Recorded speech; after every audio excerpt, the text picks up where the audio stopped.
Part 4 of the story of Queen Esther. When Esther was in the throne room before the start of the first feast, Esther invited both the king and Haman.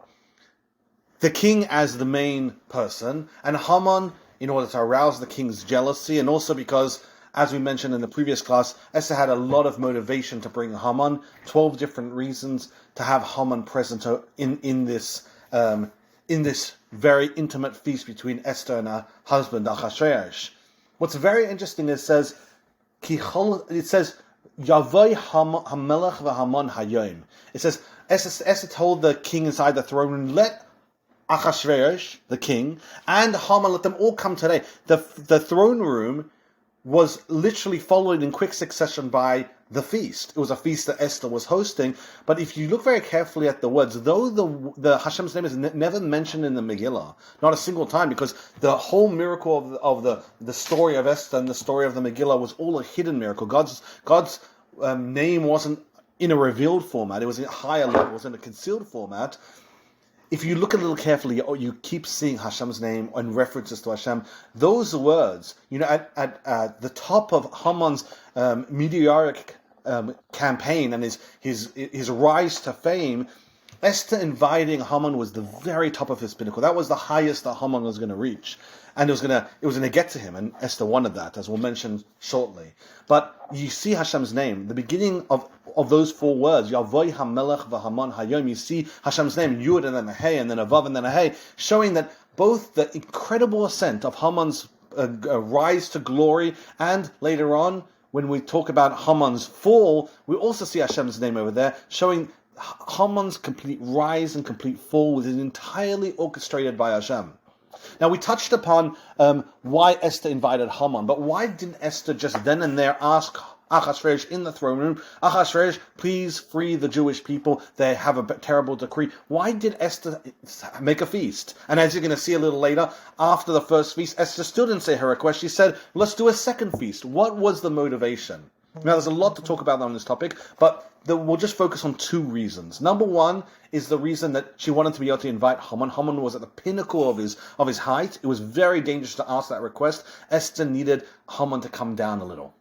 And like the 12 reasons we mentioned in last week's podcast, Esther needed that all to be seen through before she asked the king to spare the Jewish people. The second reason is, from the words that Achashverosh used to ask Esther what she wanted, Esther understood that her request would be denied. The king says, up to half my kingdom and I'll give it to you. The king didn't say, and it will be done. He said, and I'll give it to you. And Esther understood that to mean, the king was telling her, if you want something for personal, you want a personal request that affects you, I will give it to you. Even up to half my kingdom, I'll give it to you. But if you want it for somebody else, well, that's for somebody else. That I'm not willing to oblige. So if it's something that I could give to you, I'll give you up to half my kingdom and I'll give it to you. Yinasin lach, and I'll give it to you. But for whatever you request to happen, that I'm not willing to do. And when Esther understood that, Esther quickly pivoted. And instead of asking a request for the saving of all the Jewish people, she said, my request is just come to a feast. She needed to buy time. She needed to get Achashverosh to re-answer her request with, yes, whatever you want, I'll do it. And until she got that go-ahead from Achashverosh, she refused to ask a question.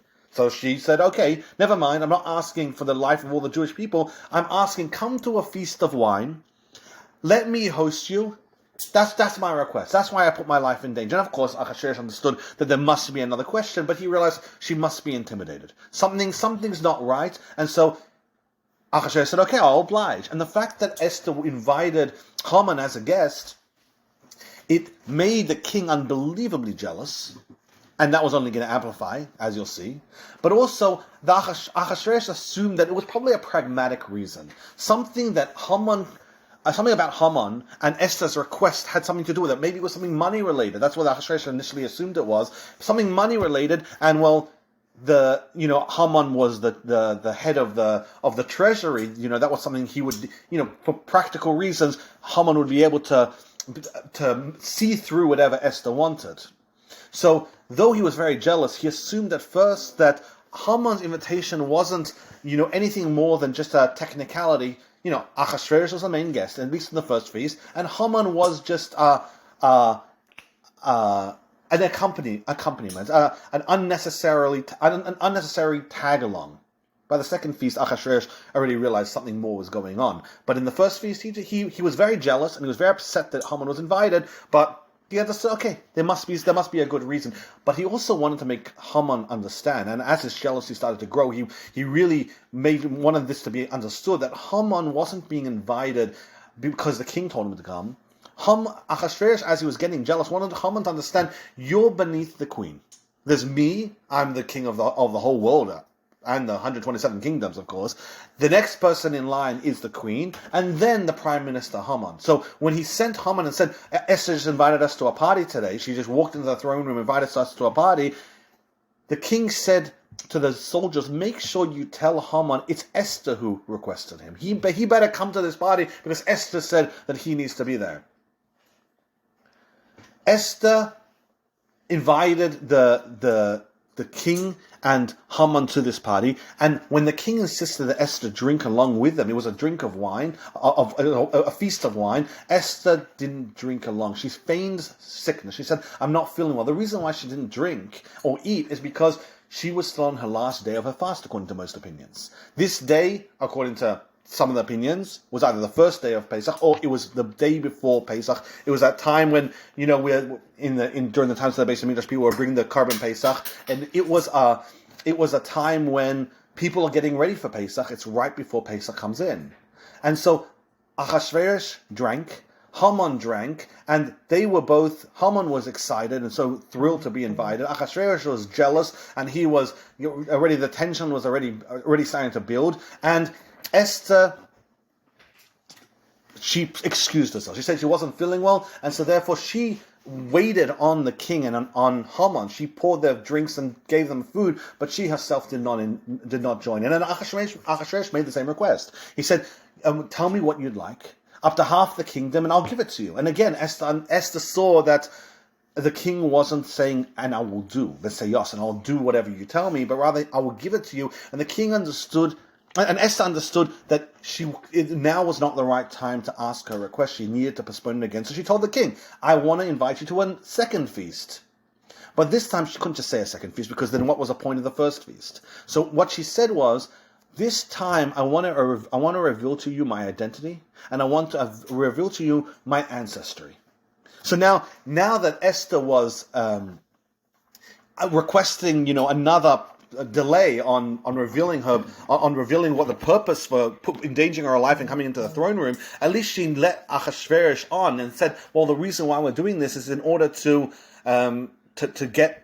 give you what you've always wanted, and that is to know my ancestry and to understand where I come from and who I really am. So the king was happy. Now he was finally getting, after years of marriage and sharing a child together, the king was finally able to learn exactly where Esther was from, and waiting another day for the feast didn't bother him. But something else bothered him, and that was when Esther invited the king to the feast, Esther didn't say, I'm inviting you and Haman's coming along. Esther said, I'm inviting both of you. Now, for someone as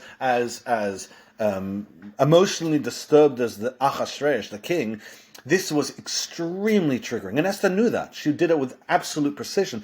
Esther was playing a very, very, very good game of politics, and she was so many more moves ahead of everyone else. As you're going to see in a bit, Esther was a master at politics, and she understood that inviting the king and then inviting someone else would already get the king jealous. But now, the second time, for the second feast, inviting them both equally, as if Achashverosh and Haman are peers with each other, would make the king infuriated. And she did that exactly for that reason. She wanted the king to already start to get extremely jealous, extremely suspicious, and extremely obsessive about Haman.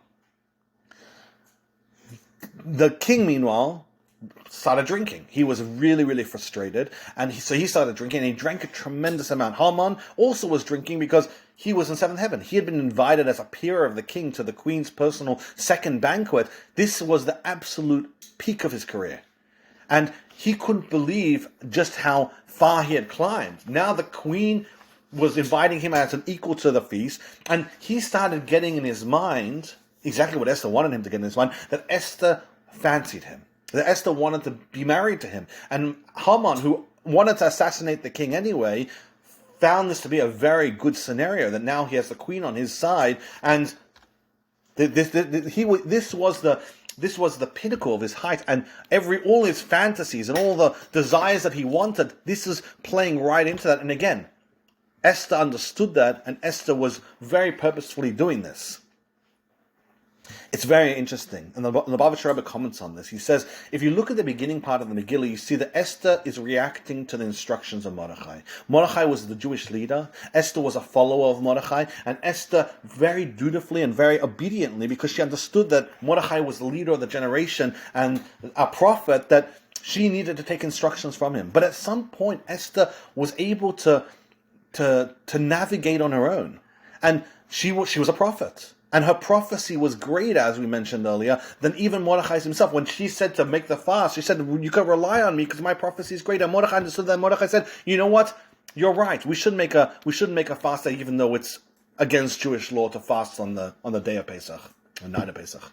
And so, from that point and onwards, you see something really interesting. The amount of proactiveness that Esther takes into her own hands, the manipulation and the spiritual strength and the resolve, all of these things that Esther does in order to save the Jewish people from genocide. It wasn't just for social climbing. She was trying to save millions of people from being murdered in 11 months. She executed it with such brilliance and such strategy. And the Rebbe comments and says, Esther leads as an example for a Jewish woman who believes that she's able to make a difference. Esther changed her own household, but she changed the whole world. And the Rebbe says that any person, any woman that decides that they want to go in the example of Esther is able to impact the world in the same way. That whether it's in their house or far beyond that, they could impact the whole world to come closer to Hashem, as Esther did in this story. She literally brought the whole world closer to godliness.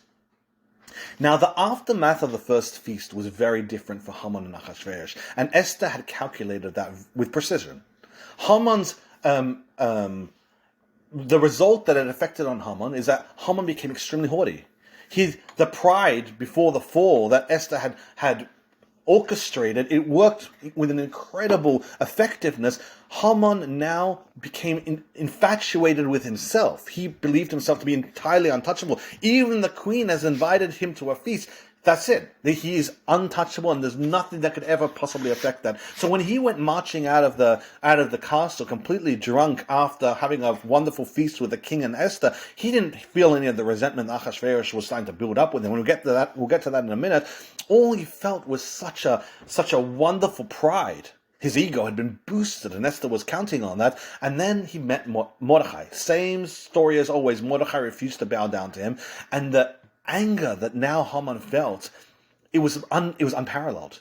Until now, Haman had been methodical, calculated. He wanted to kill all the Jewish people because Mordechai refused to bow down to him, and he'd done it with so much precision and so much, calculated, cold, logical calculation. But now he was emotional. Now he had this rage. How dare Mordechai not respect me? How dare, like everyone else, he not bow down to me?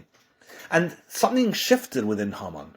He decided that he can't wait the 11 months. He can't use, the system that he'd used so effectively to try to destroy the Jewish people. He said, I need to do something about Mordechai now. His ego that had been boosted up so much by Esther wouldn't allow him to let it go. So he said, I need to go home. I need to talk to my family. We need to deal with the Mordechai problem now. We can't wait to let Mordechai die along with the rest of the Jewish people. So he went back home and asked his family. His family said, make a gallows. And that was one of the worst strategy that he possibly could have done. He didn't ask the king's permission to make a means for assassination for one of the highest ranking men. And that was going to be the end of him. And Haman, he was so in his own head. Esther had picked him up so much, his ego so much, that Haman started making mistakes. So he's made the gallows. And again, this story is about Esther, so I want to focus on the Esther part of the story, even though there's so much to talk about in regards to the gallows, in regards to Haman. But Haman also made another mistake. And the other mistake would have been, on the spiritual counterpart, a critical error and the turning point of the entire Purim story. And that was, after building the gallows, Haman went to go visit Mordechai, and he sees Mordechai with thousands of children all surround him, and Mordechai is inspiring these children. He's making a children's rally, and he's inspiring these children to come closer to God. And these children were all fasting as well. It wasn't just the adults, the children were fasting too. And Haman experienced a rage. And again, this rage was all brought on from his ego. His ego had been inflamed so much. He sees all the children around, and he tells his guards, arrest the children and throw them in prison. We're killing them first. We're not going to wait. He became impatient now. He couldn't wait the 11 months until the decree would go into effect. He needed to see results now. He was too powerful in his own mind. His ego had just exploded. And so he said, I need these children dead today. And the children, meanwhile, were all rounded up. And the parents could come to the children and tell the children, you're going to die, at least eat break your fast before you get killed. And the children, they had their books, the holy books with them, and they put them against their chest, and they swore on the life of Mordechai that they were not going to eat until the edict was done with. Until, then Mordechai had given the go-ahead to break the fast. And they were rounded up just like that. Rounded up, all these children, for assassination. And that pure innocence of those children, say the rabbis, was the official mark of the end of the destruction.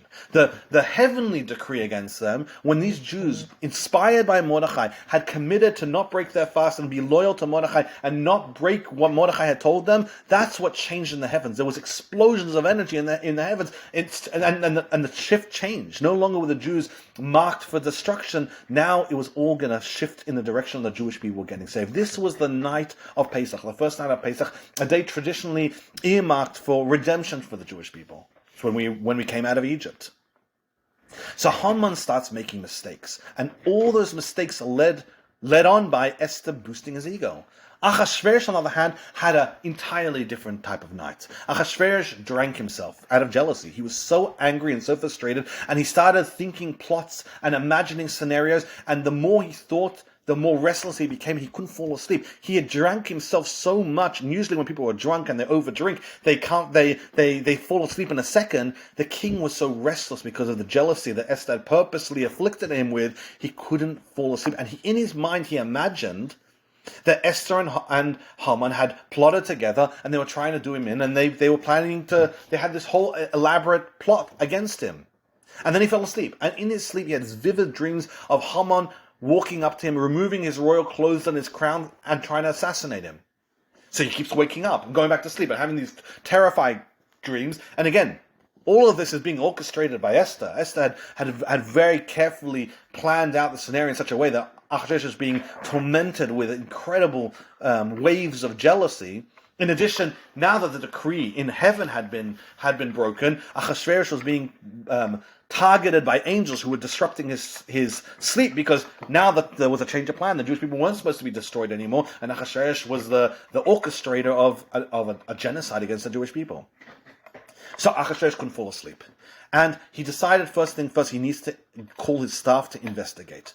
Was there poison in his foods? He calls all his staff, and they say, there was no poison. He says, we need to find out more. So the easiest way to find out, Haman had eaten, Esther hadn't. So if Haman was fine, then there was no poison. And if Haman was also sick, well, then Esther had poisoned them both. So he does an investigation and discovers that Haman's sleeping fine.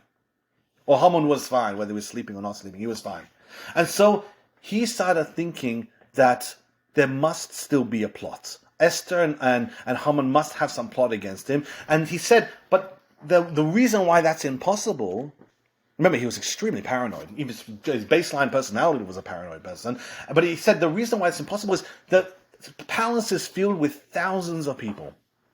And any person that discovers a plot against the king will run to the king, because the reward that they'll get will be astronomical. So Achashverosh said, I don't really have to worry that much about Haman going against me, because if anyone were to discover it, they would tell me in a heartbeat. I would reward them. But then he started thinking, perhaps I had someone who saved my life and I haven't rewarded them, and that's the reason why no one's coming forward. They're saying, well, why should I risk it? The king's not going to reward me anyway. So the next logical step that the king did is he called for the scribes. He wanted the scribes to tell him if there was anyone that he owed favors to, because the last thing that the king wanted is an unpaid debt. Because if he has an unpaid debt, well, everyone's going to remember that. And they'll say, well, why should I bother saving the king's life? The king is not even going to repay me anyway. So the king calls for the scribes and says, read out the chronicles. Is there anyone that I owe favors to? And the question, of course, is, which I don't have the answer to, is did Esther know that far ahead? Did Esther plan that out, that the jealousy would trigger the king to call the chronicles? Whatever the case was, remember, this is Esther only orchestrated to a certain degree. The whole thing was entirely orchestrated from beginning to end by Hashem, by God. God wanted the Jewish people to be saved, but it's amazing how it all landed out so perfectly in the end. The king calls for the people, for the scribes that wrote the chronicles, and says, "Start reading the chronicles for me. Tell me any stories that I haven't repaid anyone for."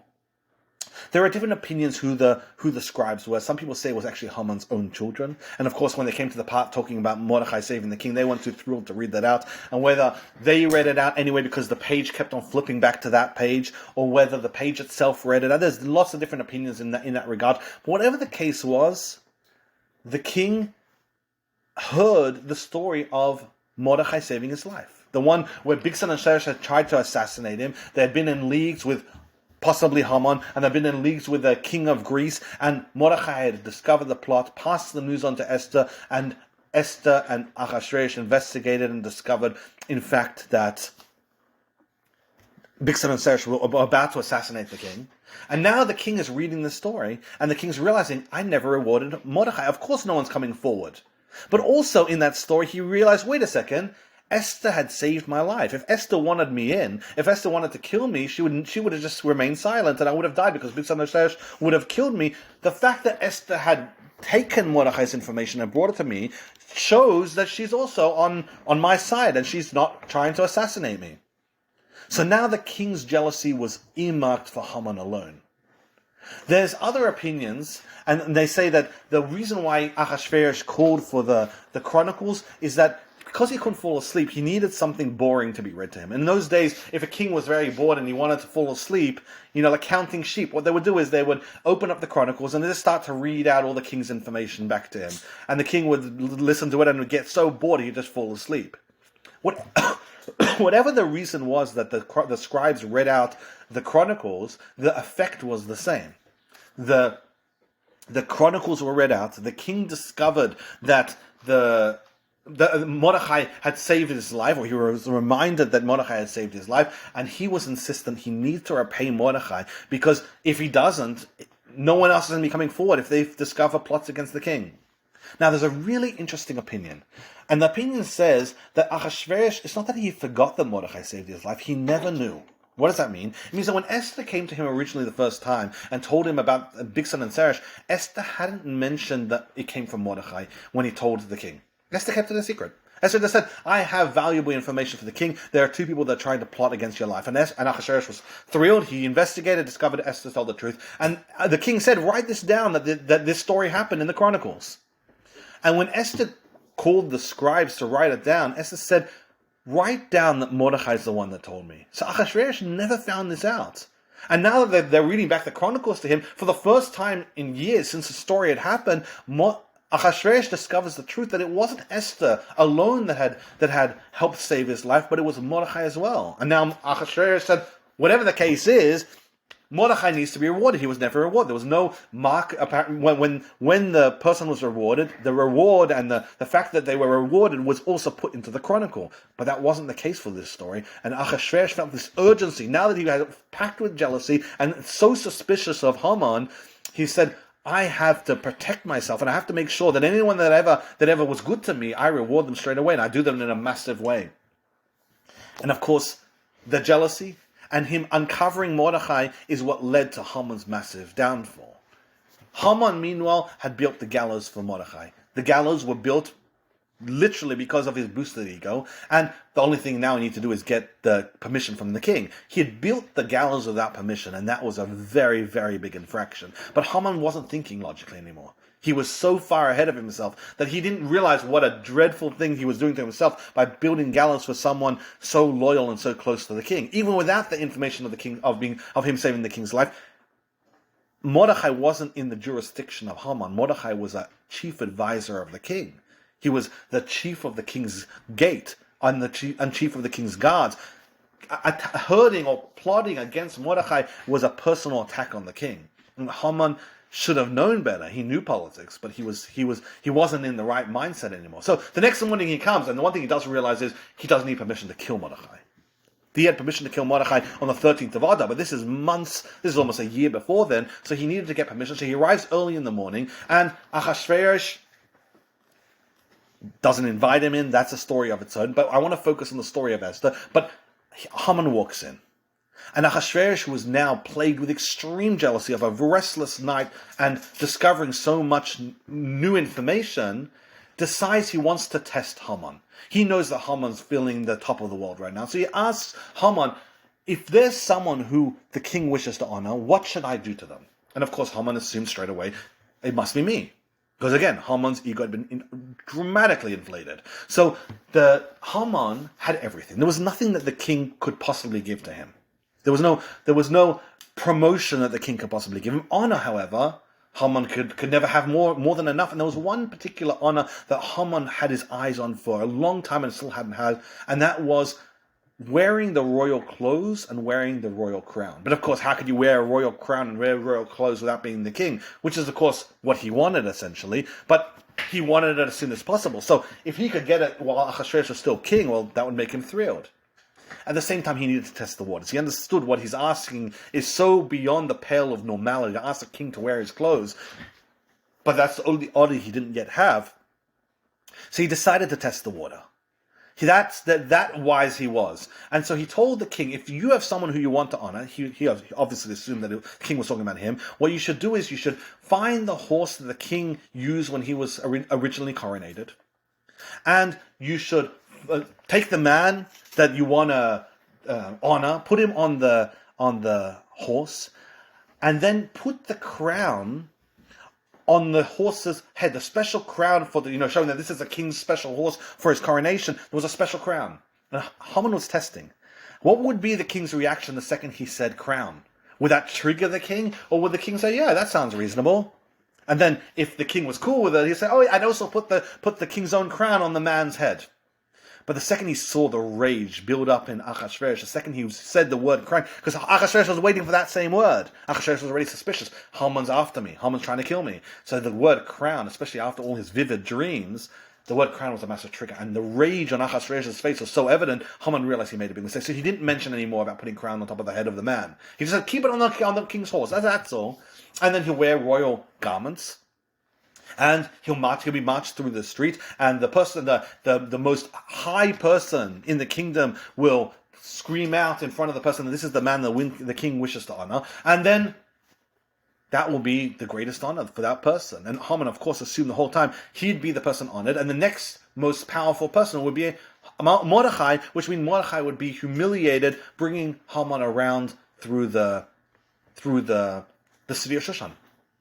Now, of course, that wasn't the plan. And the whole conversation that ensued between Haman and Ahasuerus, once Haman realized that it wasn't him to be ordered, is a really fascinating conversation and lots of incredible details. But we want to move along. The point was, Haman couldn't wiggle his way out of this. The king was insistent. Haman is to give this honor to Mordechai, and Haman's to do this all himself. So Haman now makes his way to Mordechai, who's still on his third day of his fast. And Esther, who now had a pulse on absolutely everything, heard about the decree the second it happened. And so she put out the word in the city of Shushan, every single bathhouse is to close down, every barber is to close down. In fact, she wanted all the stores to be closed down, that everyone should come to the parade. This is actually a political risk, because now she was kind of showing her cards, where her allegiance stood. But for Esther, this was really important because she was playing a mind game with Haman, and she needed him to be in the right place. Why, as you'll see. Haman makes his way to Mordechai, and Mordechai was a mess. Mordechai had been fasting for 3 days. His clothes were sackcloth. His hair was disheveled and long. He was fasting and weak, and his face was pale. He struggled to literally to lift his head up. He'd been fasting for 3 days. Even stepping on the horse, as the rabbis say, was so difficult for Mordechai, he couldn't get on the horse without help. And he looked like a mess, and the king's orders were that Mordechai was to look royal for the massive parade in front of the entire city of Shushan. So Haman said, you need to go to a barber. So Mordechai said, okay. And Mordechai understood that even though it was Pesach and getting a haircut was forbidden, Mordechai getting this honor would be helpful for him to be able to annul the terrible decree against the Jewish people. This is a matter of life and death, not just for himself, but genocide for the entire Jewish people. Mordechai had to do everything in his power to take this honor because this honor was helpful. So he agreed with Haman. I need to go get a haircut. So they went to the haircut place, and all the barbers were closed, and all the bathhouses were closed.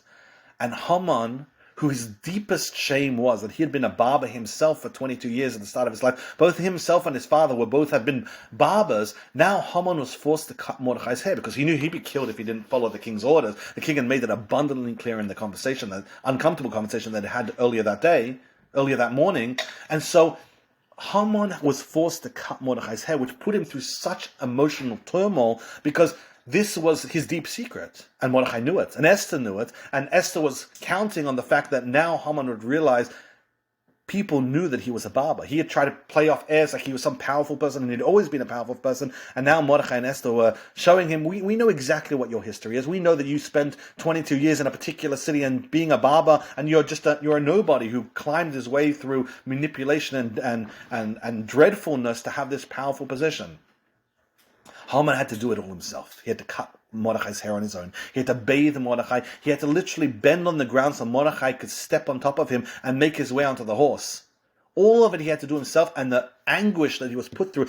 Mordechai was his arch nemesis. Mordechai was the person that represented everything that Haman hated. All decency and goodness was what Mordechai represented, and Haman hated that with a passion. Remember, Haman came from Amalek, the nation that's always hated the Jewish people, and now he was forced to give extreme honor to Mordechai.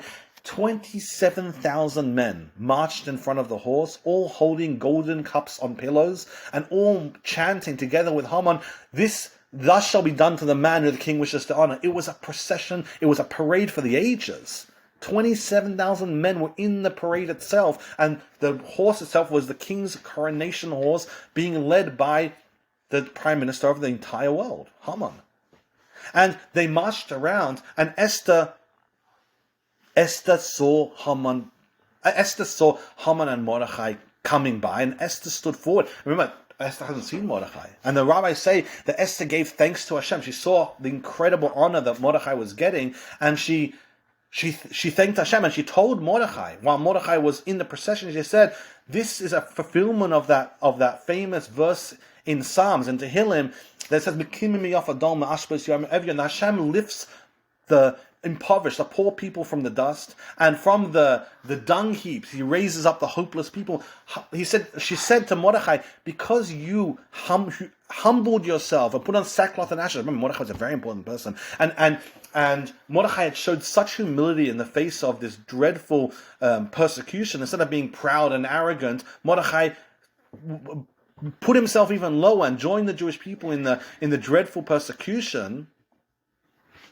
Esther said, in that merit, Hashem's raising up Mordechai, and this incredible display of honor. Esther said to Mordechai, this is all because of how low you made yourself. And you see again the opposites, the polar opposites between Mordechai's deep humility and the success that comes, and Haman's extreme arrogance and the turmoil that he's put through. Now, as Haman was marching, even though this doesn't have to do directly with the story of Esther, it's just such a fascinating detail, and it really does lend itself to Haman's emotional mindset for the second feast.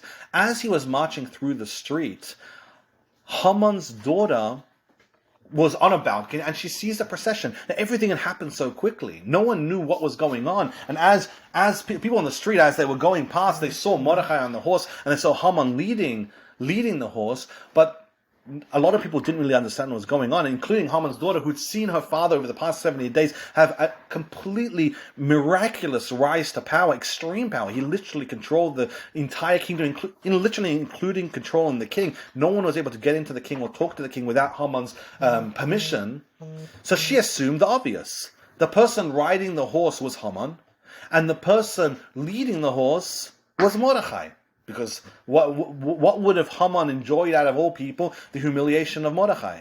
So she was on the balcony. In fact, the rabbis say that the reason she didn't recognize faces, Haman had his face facing towards the ground because he didn't want anyone to see him. He was so humiliated. And Mordechai was so unbelievably weak from 3 days of fasting, he couldn't lift his own face. His head was bent down and he was holding onto the horses so he wouldn't fall off. He was so unbelievably weak. And after the procession was over, Mordechai took off all the fancy clothes and went back to his fasting and went back to his mourning, asking Hashem to forgive the Jewish people and to bring them salvation. But Haman's daughter, the same daughter which incidentally was the one that Haman had hoped would be married to Achashverosh, and she had gotten disqualified, she sees the procession, and she imagined in her own mind, of course the person riding the horse was her father Haman, and the person leading it's Mordechai. So she went to her chamber basket that was filled with dirt, let's call it, and she went to the balcony and she poured the contents of a chamber pot on the person leading the horse. And the person looks up, and Haman sees that his own daughter had poured all this disgustingness all over him, and the daughter sees that she had poured it on Haman, and so she threw herself off the balcony. She committed suicide. And so Haman, as bad as his day had already been, the deep humiliation in front of the entire capital city, everyone was there because Esther had literally instructed everyone to close their stores. Haman was humiliated even further with having chamber pot thrown over his head. Now Esther understood that Haman's emotional situation was entirely precarious. He was having the worst day of his life, and it's such a massive drop off from the day before. And Esther knew that the one thing that she couldn't let Haman do was re-strategize. He couldn't regroup. She couldn't afford to let him regroup and plan out a new strategy, because Haman, if he was wise and if he got good advice, would instantly repivot his technique. The trajectory things were going at, Esther had it very carefully controlled, but a wise man would regroup, get new advice, and start a new strategy, a strategy of begging Esther for forgiveness, trying to work out where Esther came from. And the one thing that the advisors would have told Haman is the one card that Esther let go, and that was Esther telling all the stores to close and telling everyone to come to the parade. That was a card. That was instant understanding that Esther had something over here, some motive to see Haman being disgraced and seeing Mordechai being honored. And this sounded a little more than just recognition to Mordechai who had raised her, but this sounded like she had a very, very personal bone to pick.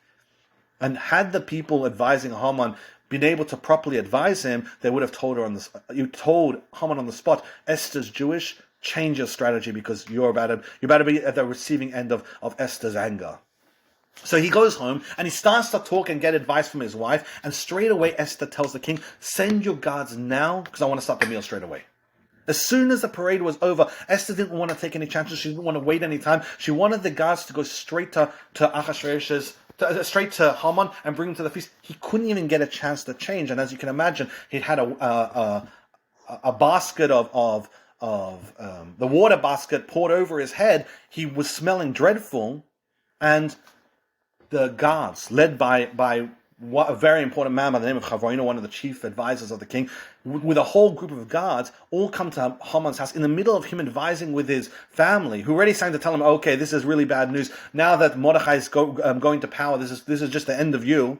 But they couldn't give him any strategies. And the other strategy they would have given him was take down the gallows, because that's the most incriminating evidence right now. Mordechai is having a good day, a very, very good day. If Achashverosh gets wind of the fact that you last night created gallows for him, that's just going to be a massive, massive red flag for the king and get him far more angry at you than he already is.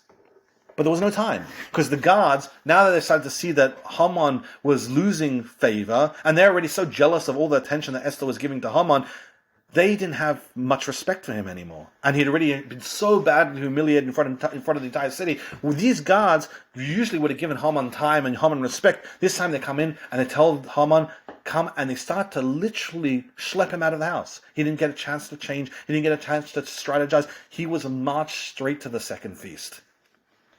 Now, the second feast, Esther ate at. The fast was over.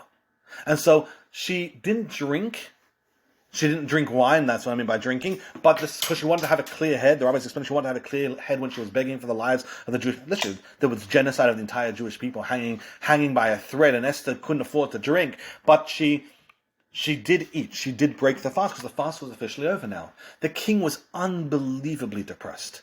The jealousy that Esther had already started to spark, especially the fact that Haman and Achashverosh were equally invited to this. It wasn't like Haman was a guest. They were both equal partners, as you know. It's a feast for 3 people, not 2 people and a plus 1. The king was so depressed and so jealous. And Haman, meanwhile, had the worst day of his life. He was also extremely depressed. And so it was a very, very uncomfortable situation. And the only tool that the king and the Haman had for this emotionally uncomfortable situation was to drink. So that's exactly what they did. They started drinking. And Esther, meanwhile, now is asked by the king, after he has a lot of drink and he's in a more pleasant mood, Achashverosh asks Esther like this: "What's your request? I'll give it to you, and I'll make it. I will make it done. V'seyos, and I'll do it." And now Esther understood this was a sign that she should really ask what she really wanted. She should no longer skirt around and postpone, the real request that she wanted, but rather she should actually get exactly to what she wants and actually request for the saving of the Jewish people. And so she phrased it very carefully. She had to play a game, continue playing this game of chess, and she continued to have to be far ahead. Accusing the king directly would be a big mistake, because then it would be her versus the king. So she needed to make sure that the king understood that it was her and the king on the same team. It was very, very important. And what's so interesting is, in spite of all of Esther's, let's call it manipulation, even though it was Esther begging for her own life. It was Esther orchestrating events to get herself and get all the Jewish people out of extreme genocide. Esther never lied. She always said the absolute truth. Every single one of the things she said was absolutely true. When she accused Haman of things, or when she insinuated certain things about Achashverosh, it was true. And she always stayed perfect to the truth, because Esther said, a miracle is going to come from God. And I want to make sure that it comes through a truthful way. I don't need to lie to make it come about. I could still use the truth. Now, there's a way to phrase the truth in a successful way, and Esther understood that. But at the same time, she refused to lie. And that was going to be very dangerous, as we'll get to in a moment. But first, what she said, myself and my people are in danger. Someone wants to kill us. She said, I have a plea and I have a request. My plea is that you save my life. And my request is, don't let me see the destruction of my people. I can't take it. She left it vague. She didn't say who's threatening her. She didn't say who she was just yet. She just said that my life's in danger and my people's life's in danger. Now, here's the interesting part. There are opinions that say Achashverosh genuinely had no idea what she was talking about. When Haman had brought the request to Achashverosh to assassinate, to genocide the Jewish people, there are opinions that say that Haman had never, or when Haman had brought it to Achashverosh, Haman had never specifically stated who it was talking about. Or even if he had, according to other opinions, he had never said what he plans to do. Achashverosh just assumed that he's going to make slaves out of all the Jewish people, never actually genocide, not kill every single Jew, young, old, men and women. Achashverosh never imagined that. Haman had kind of like taken creative liberty. The king had given him the ring, and so he said, okay, well, instead of slaves, let's just say extermination instead. And that was the decree. And Achashverosh just never saw it. Achashverosh was running, his own happy little life in the castle, and having no idea that the actual decree that had been sent off to all 127 empire and countries within his empire had been for absolute extermination of the Jewish people. So when Esther had claimed for her life, please save my life, Achashverosh, and please save the life of all the people in my kingdom, Achashverosh genuinely didn't know what she was talking about. She's like, which nation whose life is all in danger? And why would you be in danger? So he asked all his advisors, who is Esther talking about? This is the strangest thing. I have no idea what she's talking about. And Haman, of course, is the first one to ask, and Haman feigned innocence. I have no idea what she's talking about. At this point, Haman knew exactly what Esther was talking about, and Haman now knew with certainty Esther was Jewish. But at this point, Haman's descent, just as his ascent had been so quick and so astronomical, his descent was just as quick. And what you'll see is that Haman was off his game entirely. He was so emotionally damaged by this instant drop in grace and everything collapsing around him that all these easy excuses, all these techniques he could have used, and someone as deeply evil and manipulative like Haman could have easily wiggled himself out. He was so off his game that he literally was stunned into silence.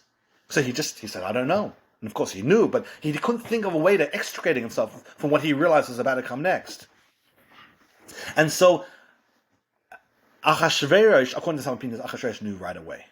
And Achashverosh, but still, whether he knew or he didn't know, Achashverosh needs to ask the golden question. Who is the person that you're talking about? Who is after you? Who is the person that you're so scared of? That's trying to kill you and trying to kill your people? And you said you can't watch the destruction of it. Who are we talking about? Now, Esther's dedication to truth was extreme. And Esther knew that there was two people in this plot. Haman had come to Achashverosh, and they had both drank themselves silly at whether the complete destruction, or at least the partial destruction, all the Jews becoming slaves, whatever it was. Achashverosh was no friend of the Jews. But Esther refused to lie. She refused to just point at Haman when Achashverosh was a very equal partner in the genocide of the Jewish people. So when Achashverosh asked the question, who is this person responsible?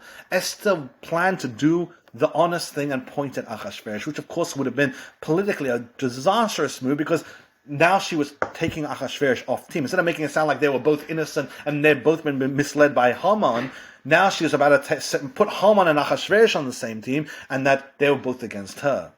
So she pointed at Achashverosh, and an angel literally took her hand and pointed it towards Haman. Esther couldn't depart from the truth. She had to say what the truth was. So she pointed at Achashverosh, and Hashem said, this is not the way this is going to go down. This is not going to be a safe plan. And so Esther did what was truthful, and the angel saved her from Achashverosh's wrath by taking that finger and pointing it at Haman. At that point, Achashverosh knew who Esther was. Achashverosh realized that Esther was a Jew. And remember, Achashverosh's hatred towards the Jewish people wasn't the same as Haman's. Haman hated the Jewish people because it was just this hatred that he was born with. It was genetic almost. His ancestors hated the Jewish people, and he just couldn't stand the Jewish people. And everything that Judaism stood for went against everything that Haman stood for. It was ingrained. It wasn't a particular reason that hated. He just hated the Jewish people. Just like his ancestors, Amalek, when they saw the Jewish people leaving Egypt and so successful, they said, well, we need to attack them. Haman had this ingrained hatred towards the Jewish people. Achashverosh, his hatred was more pragmatic. He knew through this incredible prediction that he believed to be true, which was true actually, that his kingdom would be taken over by a Jew, and a Jew would sit on his throne and would take his crown. And from that point, he hated Jews, because he was like, oh, that's not good. The Jewish people need to go, because I can't have this prediction coming true. The second that Esther revealed that she was Jewish, he understood on the spot, of course, my son Darius II, who was already born, is going to replace me.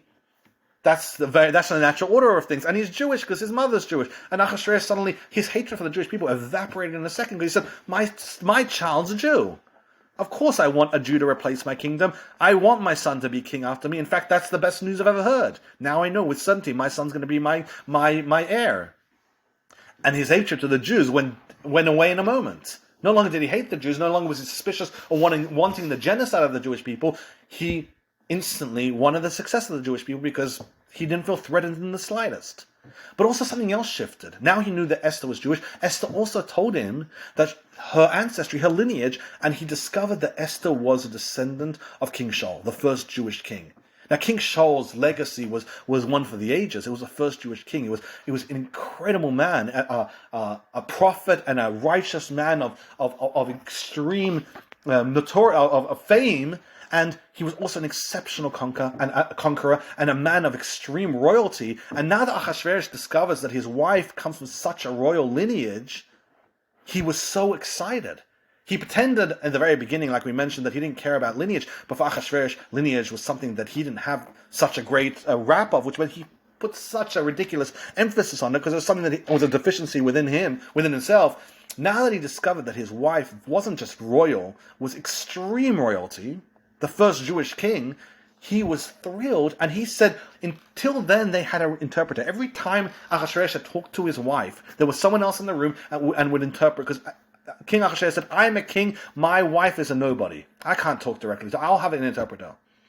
But in a second he discovered just how royal she was, he removed the interpreter. He was like, well, she's extremely royal. This was something, he respected Jewish royalty, and he never imagined a direct descendant of King Shaul was his own wife. So the interpreter was gone, and his anti-Semitism was gone, because it was always just predicated on this incredible prediction that he believed that he was going to be replaced. And now he found himself extremely excited by the fact that Esther was his wife. But now he had the problem. What do I do about Haman, who now wants to murder my own wife and wants to murder her entire people? And the king found himself extremely raging. He was drunk, which is exactly where Esther wanted him to be. Last time he killed his wife, but somebody, it was because he was extremely drunk. All of his emotions were so badly amplified by his drinking, and Esther was counting on that. And now that Ahasuerus realized that his prime minister, in addition to all the jealousy that he had been going through, also wanted to kill his wife, it was extreme. His reaction was absolutely extreme. In addition, Esther begins to list off Haman's crimes. He reminds the king, number one, who was responsible for killing Vashti in the first place? Haman. And who was together with Bigsan and Seresh, the two people that tried to assassinate the king? Haman was a relative, and Haman was involved in that plot. In fact, who wanted death to the person who uncovered the plot? Haman wanted to kill Mordechai. Mordechai was the one that saved the king from that very plot. And who wanted to assassinate the king the night before? And that's a story of its own, which we kind of glossed through. But Esther reminded the king, Haman wants to assassinate you. And also, she brought up the crown. She knew that Haman wanted the crown. She knew that Haman wanted to wear the crown, whether he was king or not. He wanted to be king, but he also wanted to wear the crown, and the king knew that. And Esther reminding this just got the king angry and angrier. So in addition to the plot against the Jews, Esther was showing Ahasuerus every single red flag that could possibly get the king angry. And by the time Esther was done with it, the king was in such a furious rage, he needed to literally leave the room because he was so raging. We'll continue next week.